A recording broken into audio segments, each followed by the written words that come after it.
గుంటూరు జిల్లా ఇందుకూరుపేట మండలం పల్లిపాడులోని గాంధీ ఆశ్రమాన్ని దువ్వూరు రామిరెడ్డి విజ్ఞాన సమితి ట్రస్ట్ ఉపాధ్యక్షులు కొండా లక్ష్మీకాంత్ రెడ్డి మరియు Ponaka Kanakamma Ashaya Sadhana Samiti convener Surendranath Reddy, senior journalist మానవతావాది పాసం యాదగిరి ఆధ్వర్యంలో సోమవారం గాంధీ ఆశ్రమాన్ని సందర్శించారు.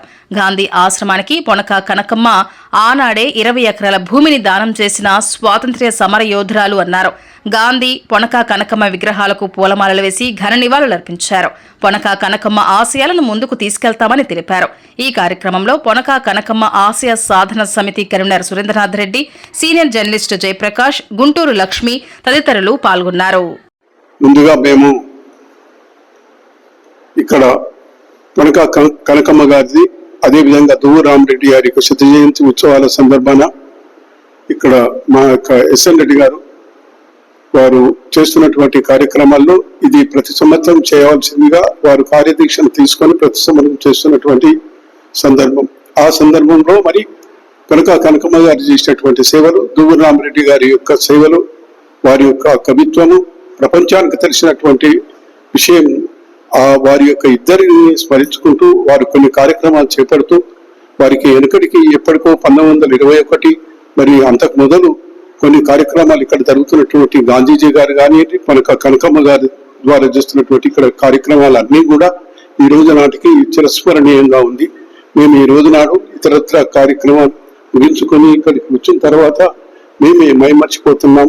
ఇంత కార్యక్రమాలు ఇంత పెద్ద ఎత్తున ఇన్ని సంవత్సరాలుగా ఆ ఆస్తిని కాపాడుకోవడమే కాకుండా గాంధీజీ ఆశ్రమంగా పేరుగాంచినటువంటి ఈ స్థలానికి మీరు రావడం మా యొక్క భాగ్యంగా భావిస్తూ, మరి ఈ ఇంతమంది యొక్క కృషి ఇక్కడ ఉన్నట్టుగా అందరి దేశభక్తులు ఏవైతే ఉన్నారో వీళ్ళందరినీ కూడా వారి ఫోటోలు పెట్టుకొని వారి యొక్క చేసినటువంటి కార్యక్రమాలను మనం రాబోయే దినానికి తెలియపరిచేటట్టుగా మన బాధ్యత ఏమిటి అని తెలుసుకునేటట్టుగా ఇక్కడ ఎన్నో ఫోటోలు సేకరణ చేసేసి వాటిని అన్నిటిని కూడా ఇక్కడ పెట్టడం అనేది నిజంగా మనము ఆశ్చర్యచితమే కాకుండా ఇక్కడ చేస్తున్నటువంటి కృషి చేస్తున్నటువంటి వారిని మాత్రం అభినందించాల్సినటువంటి సమయం అని చెప్పి మనవి చేస్తూ, మరి ఇక్కడ మీకు అన్నీ కూడా ఫోటోల యొక్క ఉన్నాయి. ప్రతి రెండవ విధంగా అన్ని విధాలుగా ఏదైతే ఇన్ఫర్మేషన్ ఉండాలనో అవన్నీ కూడా ఇక్కడ వారు ఏర్పరిచారు. ముఖ్యంగా మరి గాంధీజీ గురించి మాత్రమైతే ఇక్కడ మా లక్ష్మీదేవి ఎన్నో పర్యాయాలు ఎక్కడెక్కడో వెళ్ళి ఆమె యొక్క కార్యక్రమాలు జరుపుతున్నటువంటి విషయం, వారు ఈ యొక్క స్థలానికి మాత్రం చేస్తున్నటువంటి సేవ అపారమైనది. కనుక ఆమె ద్వారా కూడా మేము కొన్ని విషయాలు ఈ రోజు నాడు ఆమె యొక్క ఉండడం కూడా మరి ఈ రోజు నాడు ఒక అదృష్టంగా భావిస్తూ, ముఖ్యంగా మా యొక్క మిత్రుడు మరి యాదగిరి గారు, మరి వారు యావత్ ఆంధ్రప్రదేశాలే కాక ఇతరతర ప్రాంతాలు దేశంలో కూడా ఒక జర్నలిస్ట్ గా ఒక పేదవాళ్ళ గురించి పోరాడే ఒక వ్యక్తిగా ఇక్కడ ఉన్నారు. వారు మాకు మా వెంబడి రావడం, మరి ఇక్కడ ఉండడం, మరి అదేవిధంగా మా ఎస్ఎన్ రెడ్డి గారి యొక్క ఆతిథ్యం, వారు వారి యొక్క బృందాలు ఇక్కడ పనిచేస్తున్న తీరుకు అభినందిస్తూ మాకు ఈ యొక్క కార్యక్రమంలో పాల్గొని మా యొక్క సౌభాగ్యాన్ని కల్పించినందుకు మరి అందరికీ కూడా నేను ధన్యవాదాలు తెలియజేస్తా ఉన్నాను. ధన్యవాదాలు. నెల్లూరు సమీపంలో పల్లెపాడు వద్ద పినాకిని తీరంలో పినాకిని సత్యాగ్రహ ఆశ్రమం చూడడం చాలా సంతోషంగా ఉంది. గాంధీ గారి ఇక్కడికి 1921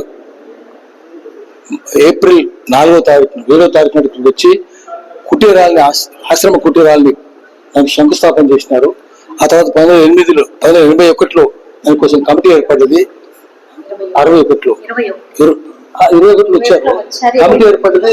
1921లో సభ్యులతో ట్రస్ట్ ఏర్పడింది. దాంట్లో దిగుమూర్తి హనుమంతరావు గారు, వచ్చి కృష్ణమ్మ గారు, పొనక కనకమ్మ గారు అందరూ ఉన్నారు. గాంధీ గారు వచ్చిన వెంటనే దీన్ని డెవలప్ చేయాలని పొనక కనకమ్మ గారు 15 ఎకరాలు ఇచ్చారు. మొత్తం 22 ఎకరాలు, ఇంకా 7 ఎకరాలు వేరే స్థలం కూడా ఉంది. పినాకిని తీరంలో అద్భుతంగా ఉంది. ఇక్కడ గాంధీ గారు ఆయన చాలా చెప్పారు. ఆయన చెప్పిన ఇప్పటికి వర్తిస్తాయి. బైబిల్లో 7 డెడ్లీ సిన్స్ అంటారు, 7 మహాపాతకాలు. ఆయన గాంధీజీ 7 పాతకాలని చెప్పినాడు. అందులో అన్నిటికంటే ముఖ్యమైన చిత్తశుద్ధి లేని రాజకీయాలకు చిత్తశుద్ధి ఉండాలి.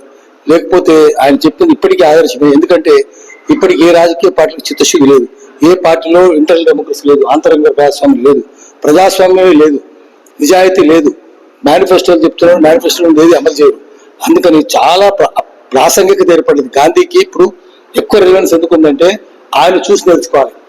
పాలిటిక్స్ వితౌట్ ప్రిన్సిపల్స్, అది పనికిరాని ప్రిన్సిపల్స్ ఉండాలి, సూత్రాలు ఉండాలి, నిజాయితీ ఉండాలి, చిత్తశుద్ధి ఉండాలి. మిమ్మల్ని గైడ్ చేసేది ప్రిన్సిపల్సే, మీ ఆదర్శాలే మిమ్మల్ని గైడ్ చేస్తాయి. అవి లేవు ఇప్పుడు రాజకీయాల్లో. అందువల్ల ప్రజాస్వామ్యం దిగజారి చివరికి చోరస్వామ్యంగా తయారైంది. Democracy has degenerated into kleptocracy. Kleptocracy అంటే రూల్ బై థీవ్స్, డెమోక్రసీ అంటే రూల్ బై పీపుల్. గాంధీ చెప్పిన పద్ధతిలో మళ్ళా పీపుల్ రూల్స్, ప్రజల పరిపాలన అంటే డెమోక్రసీ వెనక్కి తీసుకొని పోవాలి. ఇప్పుడు చోరస్వామ్యం నుంచి చక్రాన్ని వెనక్కి తిప్పి ప్రజాస్వామ్యం నడిపించాలంటే ఈరోజు గాంధీజీ అవసరం ఉంది. ఆయన ఆ రోజు చెప్పినాడు, మీకు జ్ఞానం ఉంది కానీ క్యారెక్టర్ లేదు.